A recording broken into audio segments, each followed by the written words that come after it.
मुरादाबाद में हिंदू समाज पार्टी के नेता की हत्या कर दी गई है। कमल चौहान की गोली मारकर हत्या की है। कुख्यात हमलावरों ने गोली मारकर हत्या की है। पुरानी रंजिश के चलते इस वारदात को अंजाम दिया गया है, ये आरोप लगा है। वारदात को लेकर स्थानीय लोगों में काफी गुस्सा है, काफी आक्रोश है। तस्वीरें भी हम आपको दिखा रहे हैं जहां पर इस पूरी वारदात को अंजाम दिया है बदमाशों ने। यूपी के मुरादाबाद की यह घटना है। वारदात मुरादाबाद में हिंदू समाज पार्टी के नेता कमल चौहान की हत्या कर दी गई। गोली मारकर इस वारदात को अंजाम दिया गया। अज्ञात हमलावरों ने गोली मारी है। पुलिस लगातार अब हमलावरों की पहचान करने में जुटी हुई है और यह बताया जा रहा है कि पुरानी रंजिश के चलते इस हत्या की वारदात को अंजाम दिया गया।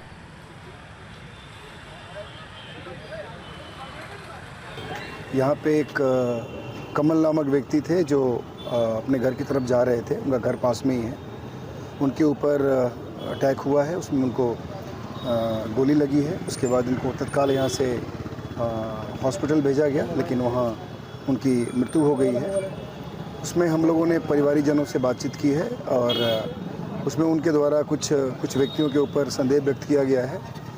हम लोगों ने अभी परिवारीजनों से तहरीर लेने के लिए कहा है, तहरीर ली जा रही है। यूक्रेन की तरफ से रूसी सैन्य अड्डे पर बड़ा अटैक किया गया। डोनेट्स्क के माकीव्का में यूक्रेन का हमला हुआ। यूक्रेन के हमले में रूसी सैन्य अड्डा तबाह हो गया। ये देखिए आप, हमले में रूसी सेना को भारी नुकसान पहुंचा है। तस्वीरें आपके सामने।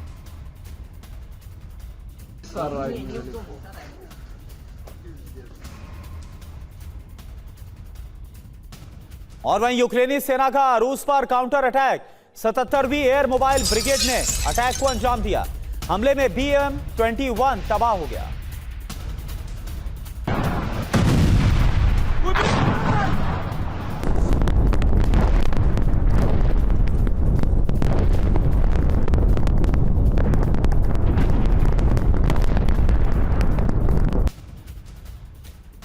और अब यूक्रेन की राजधानी कीव से बड़ी खबर। कीव में रूस की तरफ से हमले के बाद भड़का है यूरोप। ब्रिटिश पीएम सर कीर स्टारमर ने कहा पुतिन शांति चाहते ही नहीं है।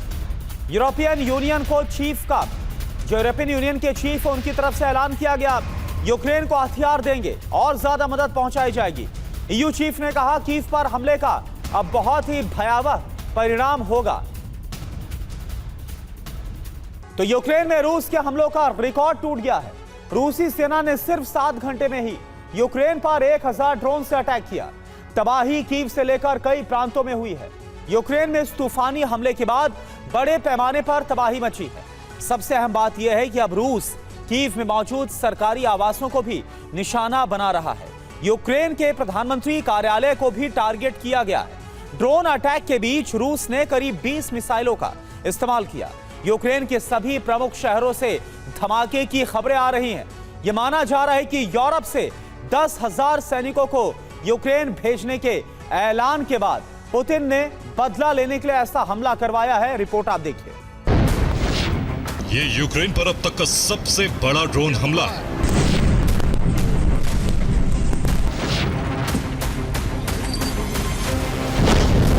युद्ध की शुरुआत से अब तक ड्रोन से ऐसी तबाही नहीं हुई। 100 नहीं, 500 नहीं, कुछ ही घंटे में यूक्रेन पर 1000 ड्रोन से हमले किए।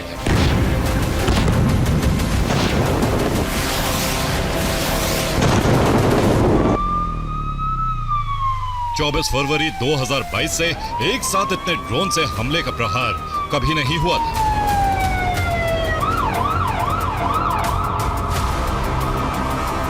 एक 1000 ड्रोन ने पूरे यूक्रेन को धुएं से भर दिया।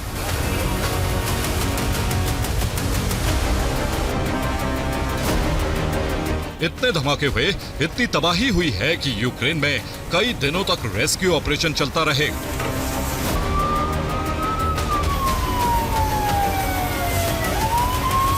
सिर्फ ड्रोन ही नहीं, बल्कि इन हमलों के दौरान यूक्रेन पर मिसाइलें भी बरसती रहीं।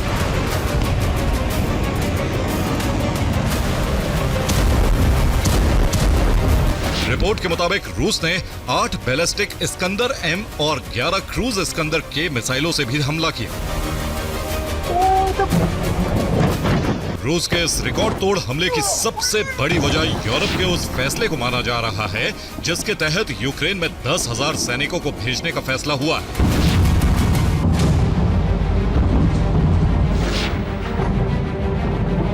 यूरोप के इस निर्णय के बाद से पुतिन का क्रोध भड़क उठा है।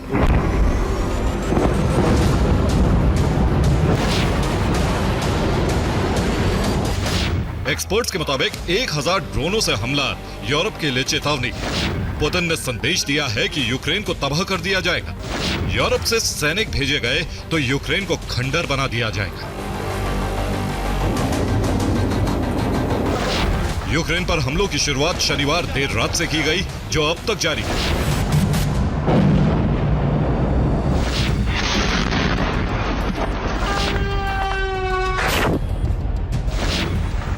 लेकिन शुरुआती 7 घंटे सबसे अधिक विनाशकारी साबित हुए।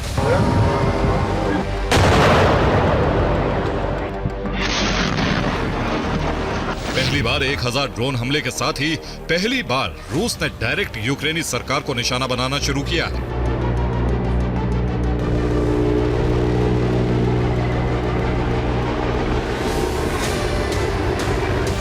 रूस ने सबसे बड़ी सरकारी इमारत को निशाना बनाया है। यूरोपीय देशों से जुड़े दूतावासों को निशाना बनाने की कोशिश हुई है। ज़ेलेंस्की के होम टाउन क्रीवी रीह तक हमले किए गए हैं।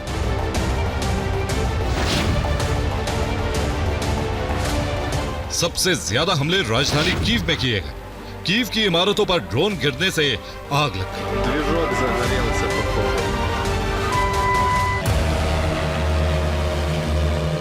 रिहायशी इलाकों में रूसी ड्रोन और मिसाइल से हमले हुए। यूक्रेन सेना ने इस हमले को नाकाम करने की पूरी कोशिश की।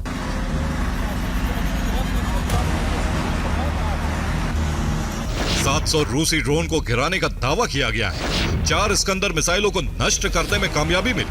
5 इस्कंदर की क्रूज मिसाइलें भी गिराई गई।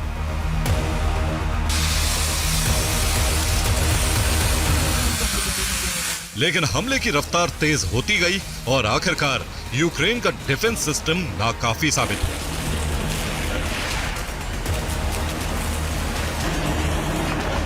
रूस के हमले में यूक्रेन के पीएम के दफ्तर से लेकर कई हथियार गोदाम, सरकारी इमारतों और मॉल्स को नुकसान पहुंचा है।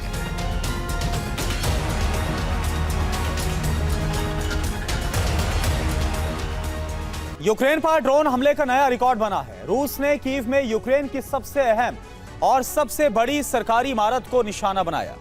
यूक्रेन की इस इमारत में प्रधानमंत्री का दफ्तर है।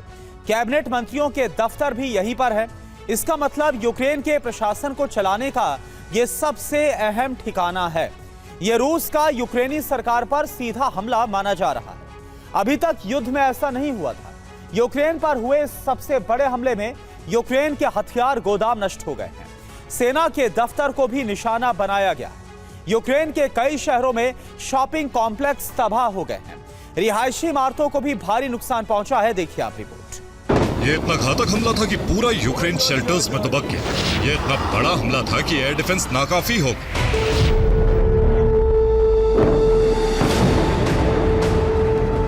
इतने लोकेशन पर एक साथ अटैक हुआ कि पूरा यूक्रेन धमाकों से सहम गया। रूस के टारगेट पर यूक्रेन के सैन्य ठिकाने और कई बड़े शहर थे। लेकिन सबसे बड़ा टारगेट राजधानी कीव और ज़ेलेंस्की का होम टाउन क्रीवी रीह था।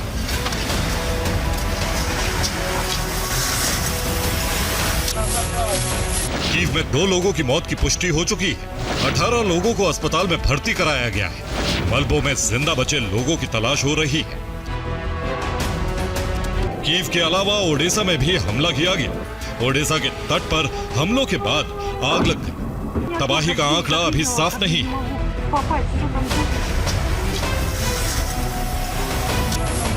ज़ेपोरिज़िया पर हमले का सिलसिला जारी है। रिपोर्ट के मुताबिक ज़ेपोरिज़िया में 60 ड्रोन से हमले हुए।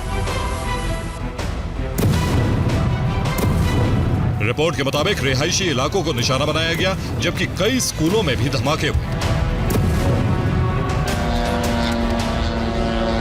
स्लावियांस्क में 2 बैलिस्टिक मिसाइल से हमले हुए।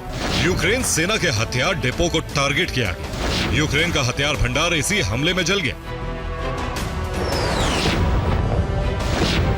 निप्रोपेट्रोवस्क में भी यूक्रेनी सैन्य अड्डे को रूस ने मिसाइल से तबाह कर दिया। यहाँ FAB 1500 बम से हमले किए।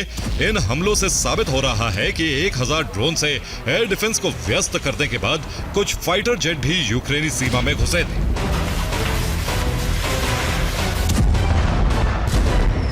यूक्रेन में बड़ी तबाही हुई है। निप्रो नदी पर यूक्रेन का एक डबल डेकर पुल तबाह कर दिया गया। हमला पोल्टावा के क्रेमेंचुक में हुआ।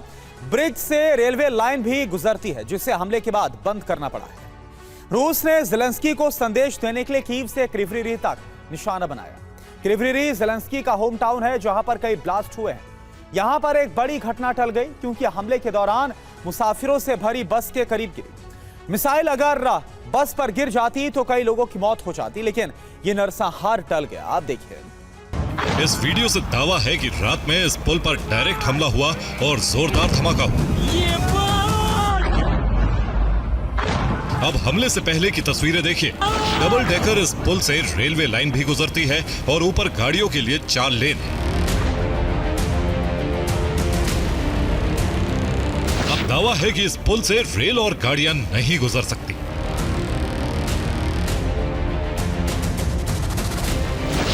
फिलहाल सूमी में और पोक्रोवस्क में रूसी सेना तेज रफ्तार से आगे बढ़ रही है। यहां यूक्रेन को सबसे अधिक नुकसान उठाना पड़ रहा है। रिपोर्ट में दावा है कि पोक्रोवस्क पर कब्जे से रूसी सेना बस कुछ ही कदम दूर है। यूक्रेन के राष्ट्रपति ज़ेलेंस्की ने इन हमलों के बाद पूरी दुनिया से युद्ध रुकवाने की अपील की। माना जा रहा है कि यूक्रेन पर 1000 ड्रोन हमले के बाद यूरोप और अमेरिका रूस के खिलाफ बड़े फैसले ले सकते हैं। Bureau report, TV9 Bharatvarsh.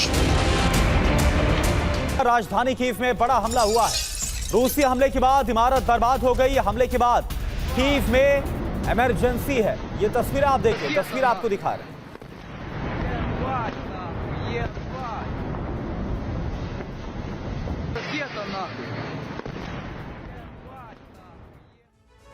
रूसी राष्ट्रपति ने यूक्रेन के शहरों को तबाह करने का मिशन शुरू कर दिया है और दूसरी तरफ ज़ेलेंस्की के टारगेट पर रूस के ऊर्जा ठिकाने और ऑयल सप्लाई रूट्स हैं। बीते 24 घंटे में यूक्रेन ने एक बार फिर से रूस की तेल रिफाइनरीज को टारगेट पर लिया और साथ ही ऑयल पंपिंग स्टेशन पर हमला किया गया। दरअसल ज़ेलेंस्की का प्लान रूस की ऑयल इंडस्ट्री को तबाह करना है, ताकि उसकी अर्थव्यवस्था को चौपट किया जा सके। इस प्लान में ज़ेलेंस्की अगर सफल होते हैं तो राष्ट्रपति पुतिन के लिए यूक्रेन के खिलाफ जंग लड़ना बेहद मुश्किल हो जाएगा। देखिए आप।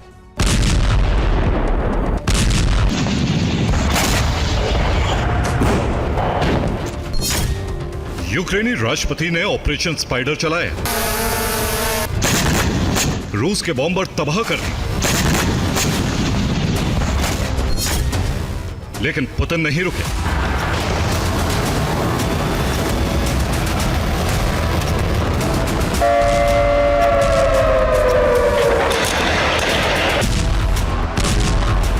ज़ेलेंस्की ने रूस के शहरों को दहलाया।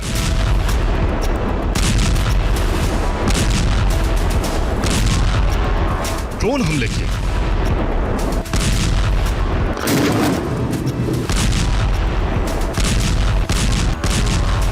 लेकिन पुतिन ने यूक्रेन पर कब्जे की हट नहीं छोड़ी।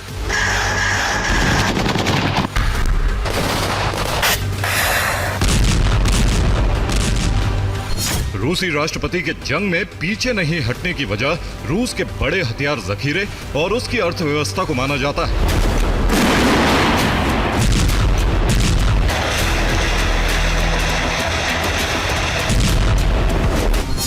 जो ऑयल और गैस पर टिकी है। ज़ेलेंस्की ने इसे तबाह करने का अभियान शुरू कर दिया है।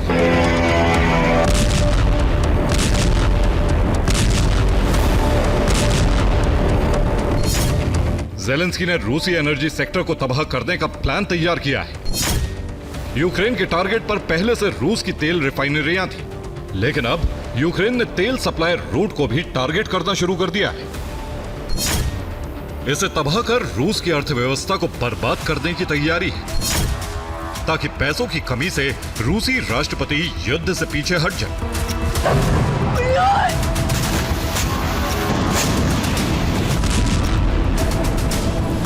इसी मिशन को सेंटर में रखकर ज़ेलेंस्की की ड्रोन ब्रिगेड ने बीती रात फिर एक बार रूस की ऑयल रिफाइनरियों और पंपिंग स्टेशन को टारगेट किया।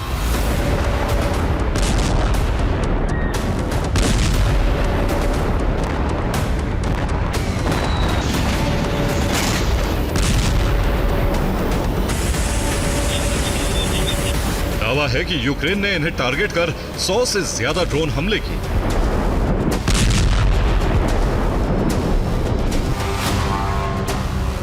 यूक्रेन ने क्रास्नोदार क्राई के लिंस्क में मौजूद ऑयल रिफाइनरी पर एक बार फिर हमला किया। हमले के बाद रिफाइनरी के एक बड़े हिस्से में आग लग गई। रिफाइनरी से उठता धुआं कई किलोमीटर दूर से देखा जा सकता है।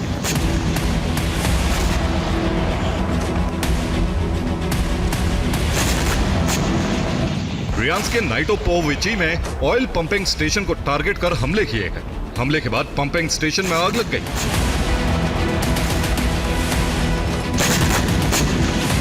बेलगोरोद में भी यूक्रेन ने ऑयल रिफाइनरी को तबाह करने की कोशिश की। यहां करीब 10 ड्रोन हमले किए गए।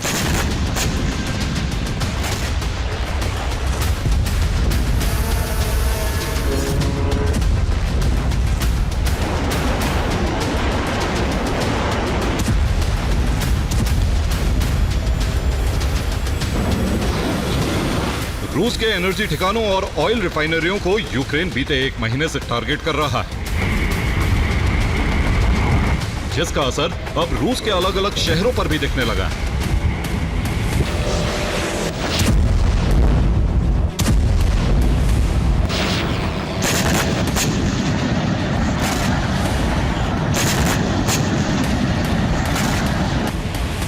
दावा है कि यह वीडियो रूस का है। कई शहरों में पेट्रोल पंप पर गाड़ियों की लंबी कतारें लगने लगी। दरअसल इसकी एक बड़ी वजह रूसी तेल नेटवर्क को चोट पहुंचाना है। यूक्रेन के टारगेट पर रूस के ऑयल पंपिंग स्टेशन। बीती रात भी यूक्रेन ने ब्रियांस्क में मौजूद एक प्रमुख ऑयल पंपिंग स्टेशन पर हमला किया। यूक्रेन ने ब्रियांस्क में मौजूद ऑयल पंपिंग स्टेशन पर ड्रोन अटैक किया और इससे स्टेशन में जबरदस्त आग लग गई। यह रूस का बेहद अहम ऑयल पंपिंग स्टेशन है। इसकी क्षमता 10.5 मिलियन टन है। यहां से रूसी सेना के लिए ईंधन की सप्लाई होती है। बेलारूस से पाइपलाइन के जरिए आने वाला तेल भी इसी पंपिंग स्टेशन पर पहुंचता है। यह pumping station Druzhba crude oil line का भी एक हिस्सा है। ऐसे में से नुकसान पहुंचाना रूस के लिए एक बड़ा झटका माना जा रहा है। दरअसल ऑयल पंपिंग स्टेशन पाइपलाइन में दबाव बनाकर रखता है ताकि तेल को पाइपलाइन के जरिए एक जगह से दूसरी जगह भेजा जा सके। अब अगर द्रुजबा ऑयल लाइन में दबाव कम होता है तो यूरोप तक रूसी तेल सप्लाई की रफ्तार धीमी हो सकती है। द्रुजबा क्रूड ऑयल पाइपलाइन रूस के अल्मेयेव्स्क से शुरू होती है। यहां पर बेलारूस, यूक्रेन, हंगरी, स्लोवाकिया, चेक रिपब्लिक, पोलैंड, जर्मनी, सर्बिया और क्रोएशिया तक कच्चा तेल पहुंचता है। यह 58 साल पुरानी पाइपलाइन है और इससे रोजाना यूरोप को 10 लाख बैरल कच्चा तेल पहुंचाया जाता है। यूरोप की 15 रिफाइनरीज को इसी लाइन से कच्चा तेल पहुंचता है। यानी ब्रियांस्क ऑयल पंपिंग स्टेशन को जल्द ठीक नहीं किया गया तो बड़ा संकट खड़ा हो सकता है। देखिए आप।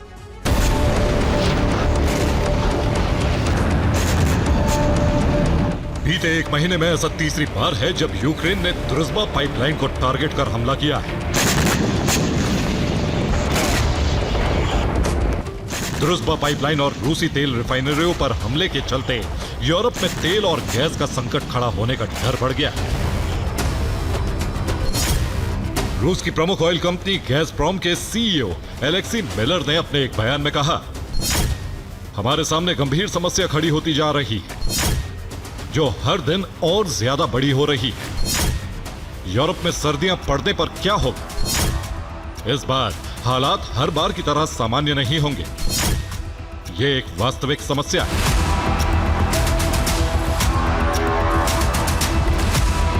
एलेक्सी मिलर का यह इशारा सर्दियों के वक्त यूरोप के सामने खड़े होने वाले एनर्जी संकट की तरफ है। माना जा रहा है कि इस बार यूरोप की सर्दियां पहले से ज्यादा ठंडी होने वाली है, जिसकी वजह यूरोपीय अंडरग्राउंड गैस स्टोरेज टारगेट से कम रहना है।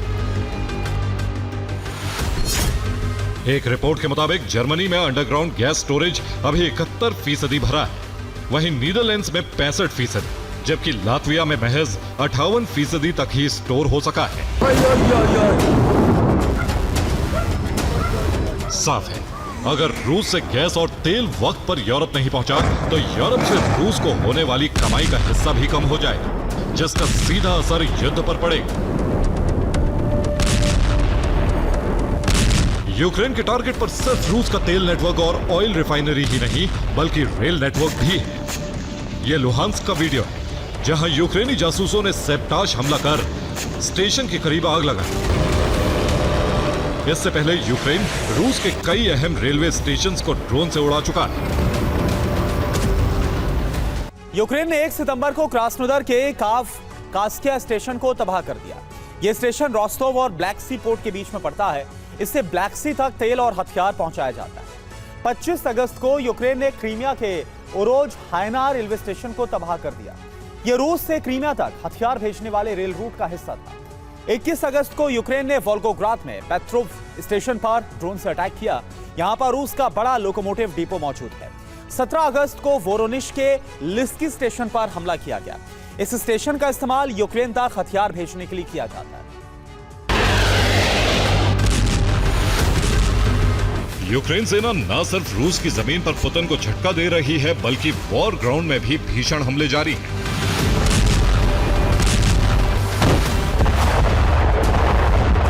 उसके टारगेट पर खेरसोन से लेकर जेपोरीजिया और डोनेत्स्क तक के रूसी कब्जे वाले इलाके।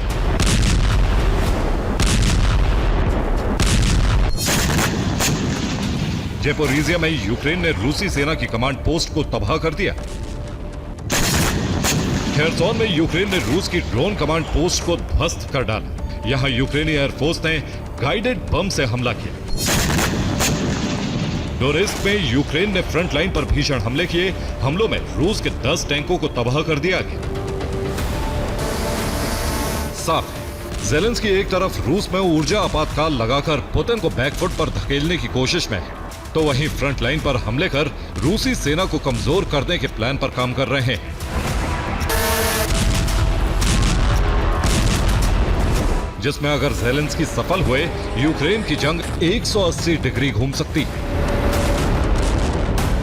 Bureau report, TV9 Bharat. और देखिए, कीव से एक और बड़ी खबर। कीव में रूस के हमले एक बार फिर से शुरू हो गए।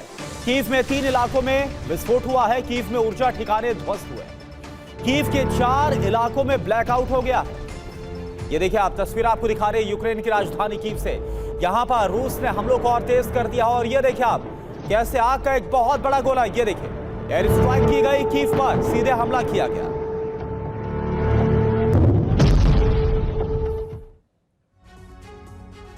यूरोप में समीकरण बदल रहे हैं, इसलिए हमले का पैटर्न भी बदल रहा है। एक तरफ यूक्रेन अब खुद ही 60% से ज्यादा हथियार बना रहा है, जबकि रूस विध्वंसक हथियार युद्ध में उतारने वाला है। लेकिन इस वक्त सबसे ज्यादा खतरा ड्रोन स्ट्राइक को लेकर है, क्योंकि रूस और यूक्रेन दोनों ने ही बहुत तेजी के साथ ड्रोन का प्रोडक्शन बढ़ा दिया है। अब रूस यूक्रेन के हर हिस्से में ड्रोन हमले कर रहा है, जबकि यूक्रेन ने रूस के एनर्जी सेक्टर को टारगेट किया है। आने वाले दिनों में युद्ध का दायरा और ज्यादा बढ़ सकता है। रूसी ड्रोन नाटो देशों में तबाही मचा सकते हैं। अगर ऐसा हुआ तो यूरोप में महाविनाश का कारण ड्रोन बनेंगे, जो एटमी तबाही भी ला सकते हैं। देखिए आप, सितंबर यूक्रेन के लिए भारी तबाही लेकर आया। अब रूस ने तय कर लिया है सितंबर में ड्रोन सुनामी से यूक्रेन का अंत कर देगा। इसीलिए लगातार ड्रोन की बरसात की जा रही। पिछले 3 दिन में रूस ने सबसे ज्यादा ड्रोन हमले किए हैं। पिछले 24 घंटे में 1000 ड्रोन से हमला। पिछले 48 घंटे में 1700 ड्रोन से हमला। पिछले 72 घंटे में 2500 ड्रोन से हमला। यानी यूक्रेन के हर हिस्से को दहलाया गया, लेकिन सबसे ज्यादा कोहराम कीव में मचाया।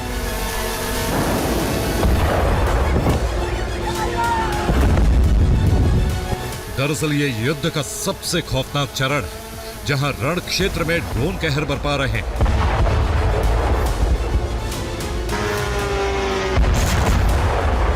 इसका सीधा अर्थ है रूस ने ग्राउंड ऑपरेशन करीब करीब बंद कर दिया है। अब ड्रोन और मिसाइल से हमले किए जा रहे हैं।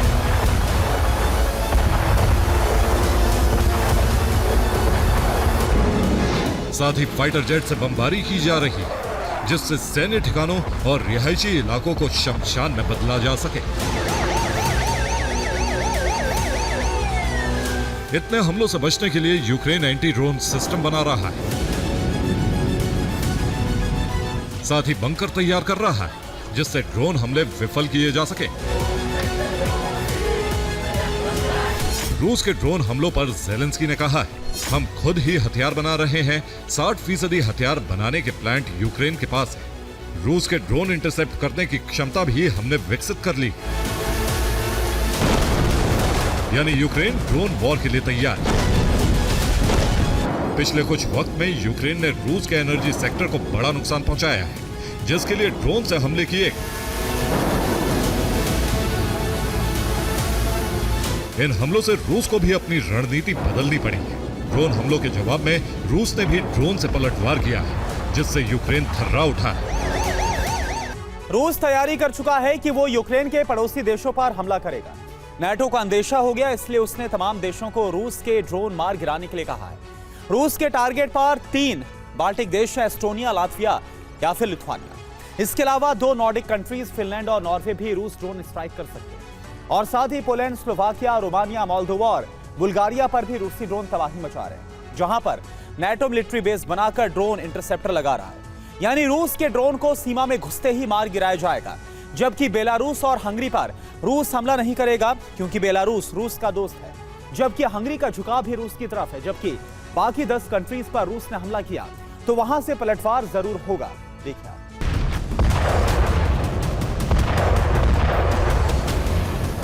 ड्रोन हमले दोनों तरफ से हो रहे हैं। जिस तेजी से हमले हो रहे हैं वो बता रहे हैं कि जिसके पास ज्यादा ड्रोन होंगे वो युद्ध में दूसरे को पीछे धकेल सकता है।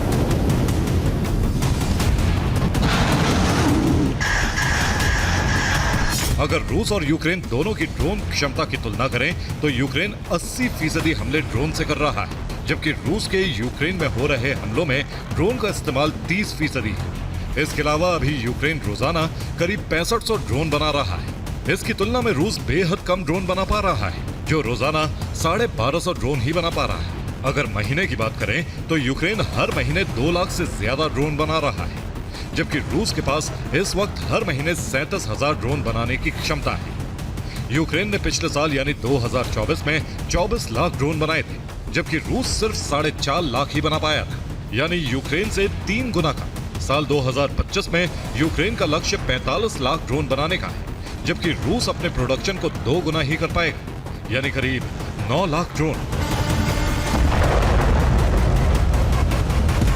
अगर युद्ध लंबा चलता है तो रूस ज्यादा ड्रोन बनाने के प्लांट लगा सकता है। हालांकि रूस को ईरान और चीन से भी ड्रोन मिल रहे हैं, जबकि नाटो देशों ने यूक्रेन में ही प्लांट बनाने में मदद की, क्योंकि रूस हथियारों की सप्लाई रूट पर बार-बार हमला कर रहा था। साथ ही रूस ने धमकी भी दी थी, अगर नाटो देशों ने हथियार सप्लाई किए तो वो नाटो पर हमला कर सकता है। इसलिए नाटो ने बेहद चालाकी से यूक्रेन में ड्रोन प्लांट लगा दिए, जिससे खर्च भी कम हो रहा है और ड्रोन तेजी से बनाए जा रहे हैं। यूक्रेन ने रूस के हमले रोकने के लिए अमेरिका से पैट्रियट डिफेंस सिस्टम मांगे। पैट्रियट एक लॉन्ग रेंज मिसाइल सिस्टम है। पैट्रियट की रेंज 160 किलोमीटर है। इससे निकलने वाली मिसाइल की स्पीड 6100 किलोमीटर प्रति घंटा होती है। पैट्रियट सिस्टम दुश्मन के ड्रोन, मिसाइल, एयरक्राफ्ट को इंटरसेप्ट कर सकता है और इसके टारगेट ट्रैकिंग लिमिट 100 से ज्यादा है। लॉन्च स्टेशन क्षमता 16 मिसाइल प्रति लॉन्चर है। इसे सेटअप करने में करीब 2 घंटे का वक्त लगता है। 5 क्रू मेंबर इससे हमला करते हैं। देखिए आप। ड्रोन पावर यूक्रेन के लिए गेम चेंजर साबित हुई।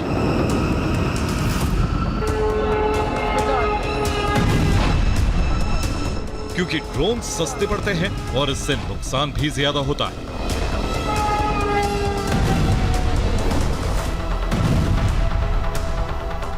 यूक्रेन में इस वक्त 500 से अधिक कंपनियां ड्रोन बना रही हैं। अधिकतर स्टार्टअप कंपनियां हैं जो नाटो देशों से यूक्रेन पहुंची हैं, जबकि रूस में सिर्फ 5 कंपनियां ही ड्रोन बना रही हैं, जिनका संबंध सीधे क्रेमलिन से है। यूक्रेन के पास 1000 किलोमीटर रेंज के ड्रोन हैं, जबकि रूस के पास 2500 किलोमीटर से ज्यादा रेंज के ड्रोन। रूस यूक्रेन वॉर की बात करें तो लगातार और ज्यादा ये भीषण हो रही है। एक दिन में ही रूस यूक्रेन के युद्ध को रुकवाने का दावा करने वाले अमेरिका के राष्ट्रपति डोनाल्ड ट्रंप के कार्यकाल को देखिए 8 महीने तक हो गए, लेकिन ना तो वो पुतिन को मना पाए और ना ही ज़ेलेंस्की को। उल्टा यूरोप से भी वो अपनी तलखी और बढ़ा बैठे।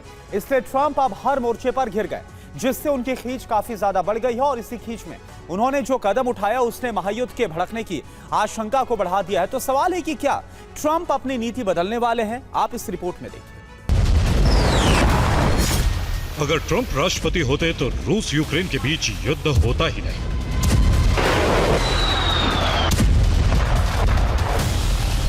राष्ट्रपति बनने के 24 घंटे के अंदर यूक्रेन रूस का युद्ध रुकवा देंगे।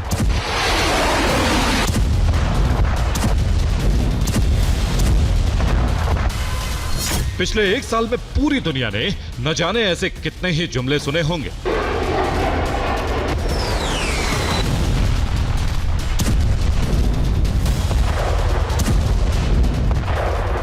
लेकिन सच्चाई यह है कि दावों के लबादे में लिपटे ये जुमले ट्रंप ने सिर्फ यूएसए के राष्ट्रपति पद को हासिल करने के लिए किए थे।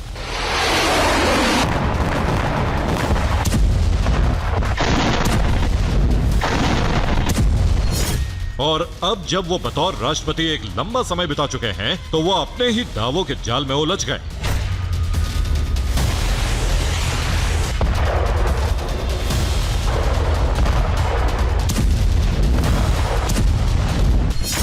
हर मोर्चे पर नाकाम, टूट गया ट्रंप का गुमान।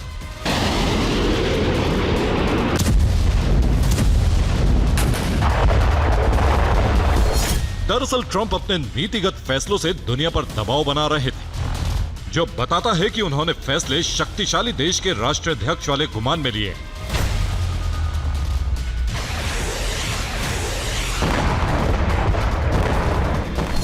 लेकिन उनका भ्रम अब टूटने लगा है और इस गुमान को तोड़ा है उनके सहयोगी यूरोप और अमेरिका के लोगों ने।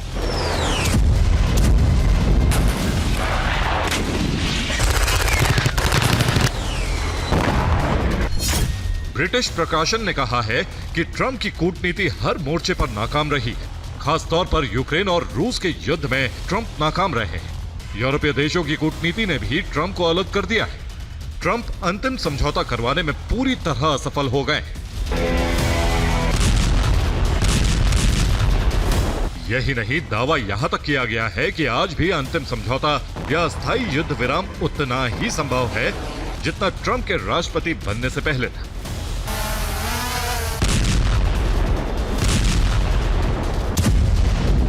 यानी ट्रंप राष्ट्रपति रहें या ना रहें, इससे कोई बदलाव नहीं आया। और इस दावे पर ट्रंप की अप्रूवल रेटिंग मोहर लगाती है, जो ट्रंप के कार्यकाल के 230 दिन पूरे होने पर जारी की गई। इसमें उनकी रेटिंग 14% गिरी।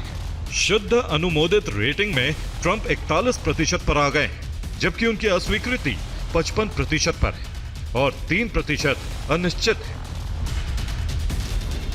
आपको जानकर हैरानी होगी कि यह सब हुआ ट्रंप की नीतियों से, जिसमें वो घरेलू मोर्चे से लेकर वैश्विक पटल पर घिरे हुए हैं।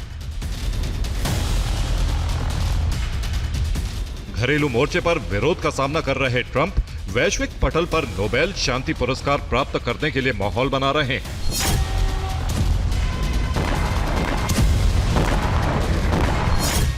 जबकि सच्चाई यह है कि उनकी कूटनीतिक क्षमता का प्रभाव लगातार कम हुआ है। यही वजह है कि ट्रंप की खींच अब सामने आने लगी है। इसी खींच में ट्रंप ने 2 तरह के फैसले लिए।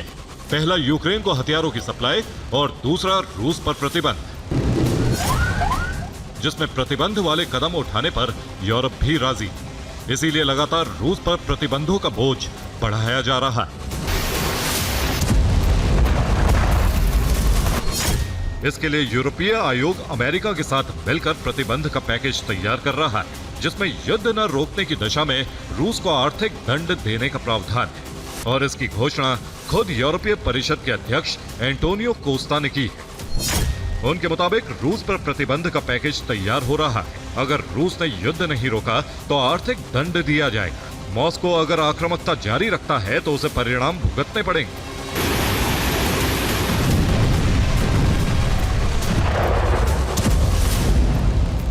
अब इस पैकेज में रूस पर प्रतिबंध के बिंदु क्या है और रूस नहीं रुका तो कैसे परिणाम भुगतने होंगे, इसके बारे में कोई जानकारी या समय सीमा तय नहीं की गई है।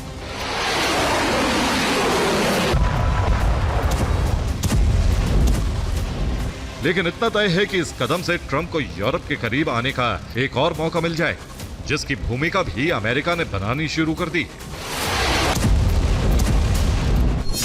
दावा है कि अमेरिका $100 अरब के एक समझौते की तैयारी में।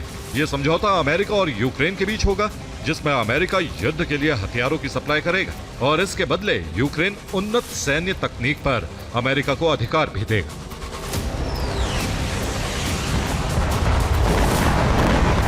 लेकिन यही सौदा अब यूरोप और रूस के बीच महाविनाशक युद्ध की बुनियाद भी रखने जा रहा है, क्योंकि जैसे ही यूक्रेन को अमेरिका से हथियार मिलेंगे, रूस के अंदर तक घातक हमले होंगे, जिसका माकूल जवाब रूस भी देगा।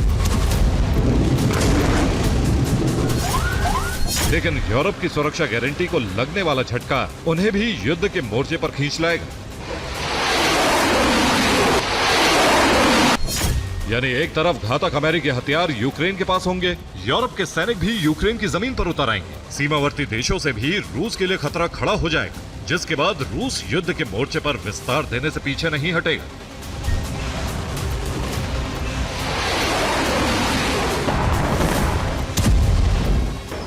और यह आशंका रूस को पहले से, इसलिए तैयारी भी बड़े पैमाने पर की जा चुकी, जिसका प्रमाण है पुतिन के सलाहकार का बयान।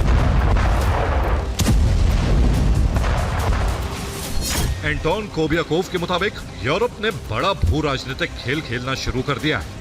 वो निर्णायक चरण में प्रवेश कर रहे हैं, जिससे यूरोप का एक हिस्सा उद्योग विहीन हो जाएगा। यानी रूस ने अपने टारगेट पहले ही फिक्स कर लिए हैं।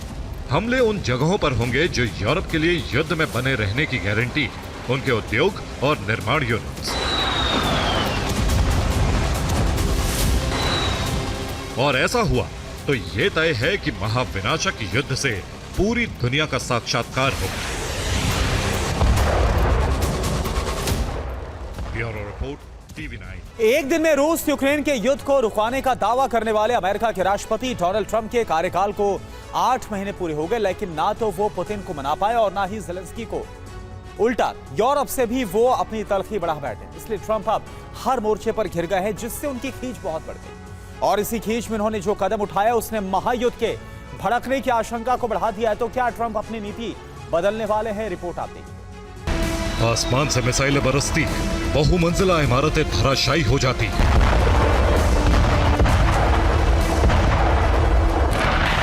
टैंक और तोप बारूद उगल रहे,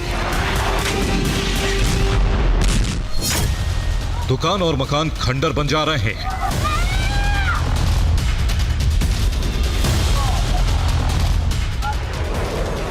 स्कूल ध्वस्त हो रहे हैं,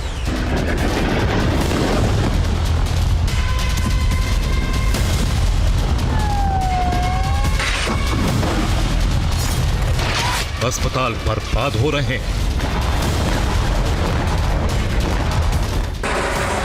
पूरा गाजा समतल होता जा रहा है।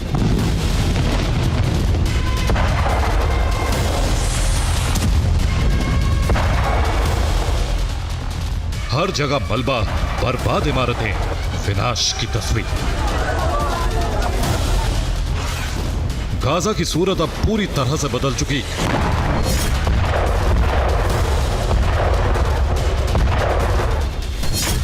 इजरायली सेना का दावा है कि गाजा के 80% भूभाग पर उसका कब्जा हो चुका है। जो बाकी के 20% जमीन है, उस पर कब्जे की जंग तेज हो गई है।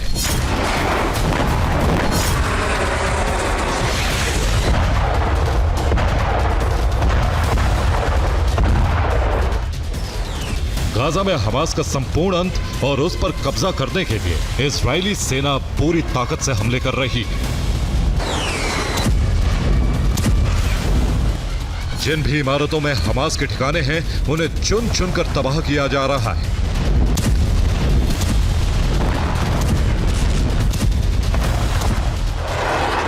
आसमान से इजरायली फाइटर जेट मिसाइलों की बरसात कर रहे हैं, तो गाजा में मौजूद इजरायल की पैदल सेना टैंक और तोप से धावा बोल रही है। गाजा सिटी में 15 मंजिला इमारत की नींव पर इजराइल ने 3 मिसाइलें दागी तो बिल्डिंग जमींदोज हो गई। इजराइल ने गाजा के तेल अल हवा इलाके में मौजूद रिहायशी इमारत को भी बर्बाद कर दिया। इजराइल ने गाजा सिटी के शरणार्थी कैंप पर भी बारूदी वर्षा की। हमले में 2 लोग मारे गए। गाजा सिटी में इजरायली हमले में एक स्कूल भी बर्बाद हो गया। 8 लोगों की जान चली गई। इजराइल के हमले में 24 घंटे के अंदर 100 से ज्यादा फिलिस्तीनी नागरिक मारे गए हैं।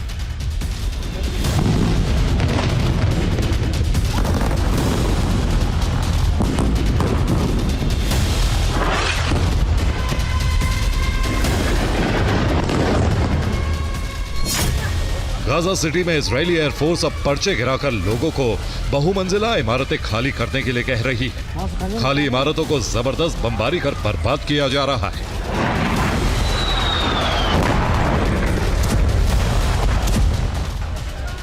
रिपोर्ट के मुताबिक इजरायली सेना विध्वंसक हमले कर आने वाले कुछ दिनों में पूरे गाजा पर नियंत्रण कर लेगी।